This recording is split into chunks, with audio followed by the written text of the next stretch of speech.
This is Dimitri Lascaris reporting for the Real News Network from Montreal, Canada. In September 2007, the United Nations adopted the Declaration on the Rights of Indigenous Peoples. Article 43 of the Declaration enshrines rights that, quote, constitute the minimum standards for the survival, dignity, and well-being of the Indigenous peoples of the world.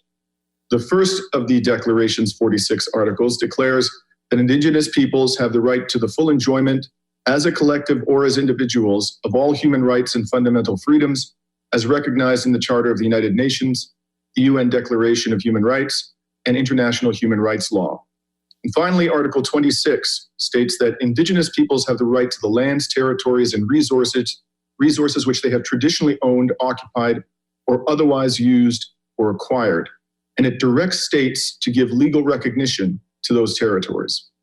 The Declaration was adopted by 144 countries with 11 abstentions and 4 countries voting against. These 4 countries were New Zealand, Australia, the United States, and Canada, all colonial states. Australia and New Zealand have since reversed their positions and now support the Declaration.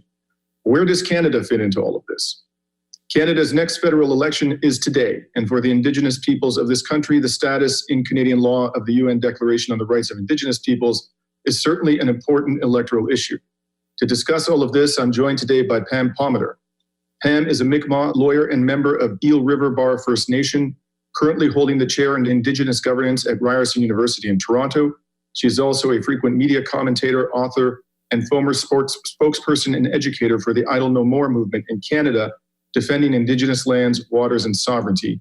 And she joins us today from Toronto, Canada. Thank you for coming back onto the Real News, Pam. Thanks for having me. I'm a huge fan. So Pam, in the last federal election in 2015, the Liberal Party, led by Justin Trudeau, promised to implement the Declaration. After winning that election, how did Justin Trudeau perform in regard to that key electoral promise? Well, that's part of the problem. That promise and many others, he failed to fulfill. I mean, he made some very definitive promises about what he would do in his first 4 years. And he said his first order of business would be implementing the United Nations Declaration on the Rights of Indigenous Peoples, which would be also at the same time conduct a comprehensive review of federal laws to make sure that all Canadian laws are compliant with Section 35 of Canada's Constitution, which protects Aboriginal and treaty rights, and also to repeal all of the legislation that the former Conservative government imposed on First Nations without their consent. He didn't do any of that. And in fact, the Liberal government continued to stall on UNDRIP, and they would go back and forth. So one day he would say, it's our plan to fully implement UNDRIP unconditionally. And then the next day, his Minister of Justice would say, we can't implement UNDRIP into law. That's just completely unworkable. So they've been going back and forth. And here we are election day, and UNDRIP has not been implemented into law in Canada. So please talk to us, Pamela, about the political dynamic in Canada surrounding UNDRIP. And for the benefit of our audience, UNDRIP is the acronym for the UN Declaration on the Rights of Indigenous Peoples. Why did the Canadian government, in your view, oppose UNDRIP in 2007? And why did the Trudeau government break so many of its promises relating not only to UNDRIP, but other issues important to Indigenous peoples after 2015? Well, you have to keep in mind that Canada's a colonial country and that they obtained all of, Indigenous lands and resources primarily by theft and some through fraud and duress and what the National Inquiry into Murdered and Missing Indigenous Women calls genocide, both historic and ongoing. So there's a lot that Canada has to account for. And by implementing UNDRIP into law in Canada, it would require the federal government to effectively change everything, how everything is governed, the distribution of lands and resources, compensation or reparations for past abuses, and a real firm protection of not just Aboriginal and treaty rights and land rights and the right to be self-governing, but at the core of this controversy is what's known as free, prior, and informed consent by Indigenous peoples before Canada enacts any legislation that impacts us or our rights, does any kind of extraction or development on our lands. And that seems to be the crux of the controversy around UNDRIP. And more recently, Pamela, there was a decision rendered by the Canadian Human Rights Tribunal relating to Indigenous children. The government was ordered to pay the maximum statutorily allowed damages of $40,000 per victim. And the Trudeau government announced just before the election that it was challenging this decision in federal court.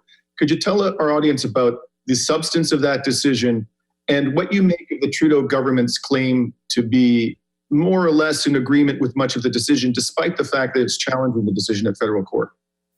Yeah, so I mean, you really just have to look at the documents. I mean, this is a case that was started by Dr. Cindy Blackstock, an Indigenous woman who is just trying to get the federal government to pay equally for First Nation kids who are in foster care, so that they don't have to be in foster care, and preventative services, equally with what other Canadian children receive. I mean, in some cases, they receive upwards of 70% less. And the Canadian Human Rights Tribunal found that that was solely because they were First Nations, so solely based on race. And so they ordered Canada to stop the racial discrimination and equalize the funding, and they didn't do it. So they issued a non-compliance order, and another one, and another one. So Canada's now has 8 non-compliance orders. And so because of that, with no other options, then the Canadian Human Rights Tribunal makes this order for compensation, which rightfully so, because of all of the abuses that First Nations suffer in foster care.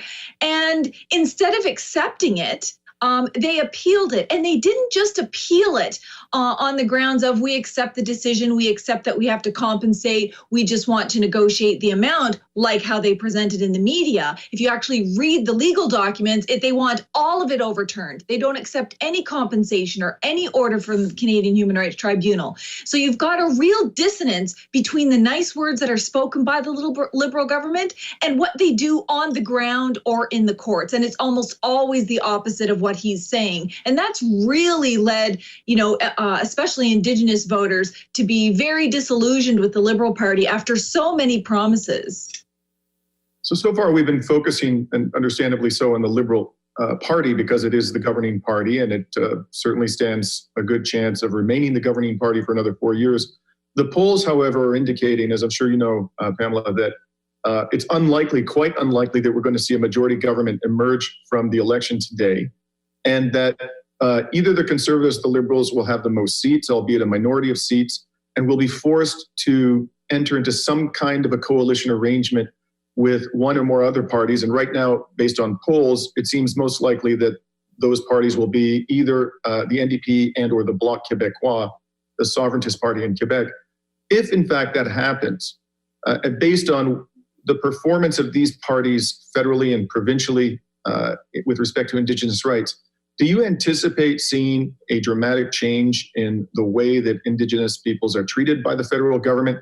Or do you think we're largely going to be stuck with more of the same as long as a Liberal or Conservative government is part of the leading member of a coalition?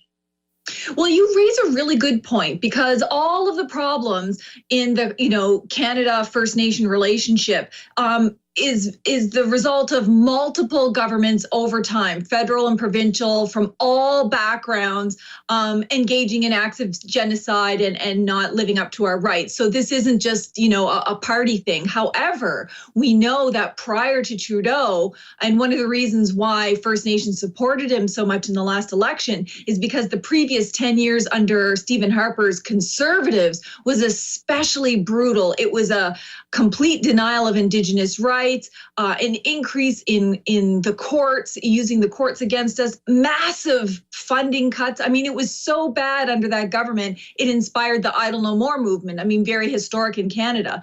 So we had, the opposite, Justin Trudeau saying, listen, I'm going to do the opposite of him. We're going to have a good relationship. And that was really hopeful. Now we see what he did and what he didn't do. So you've got a whole bunch of not just disillusioned Indigenous peoples, but disillusioned Canadians, because it wasn't just Indigenous peoples upset that he bought a pipeline. And it wasn't just, Indigenous peoples that were upset that he was passing legislation that wasn't passing muster in terms of basic rights and freedoms. So we have a scenario now where, in all likelihood, there will be a minority government. I think that's a good thing. Canada has shown that when there are majority governments, they end up being bully governments and doing whatever they want to. So a majority government makes them have to work with another party. And in this case, it could be a minority Liberal government that has to work with the NDP, for example, because they've been rising in the polls in recent days. I think a minority Liberal government having to work with the NDP, who have been very vocal about standing up for Indigenous rights, would be a far better scenario than a minority Liberal government working with a conservative. With the Conservatives, because they overlap on so many areas in terms of denying Indigenous rights, in terms of buying pipelines and forcing pipelines through on Indigenous territories. So it depends how it works out with the minority government, who they actually partner with. So that'll be the big concern for at least probably most Indigenous peoples and many Canadians tonight. Well, we've been speaking to Indigenous lawyer, activist, and academic Pam Palmater about Canada's federal election, which is happening today as we speak, and the performance of the Liberal Party and Justin Trudeau on Indigenous rights leading up to the election. Thank you very much for joining us today, Pamela. Thanks for having me. And this is Dimitri Lascaris reporting for the Real News Network. Hey y'all, my name is Tharna Noor and I'm a climate crisis reporter here at the Real News Network. This is a crucial moment for humanity and for the planet. So if you like what we do, please support us by subscribing at the link below. Thank you.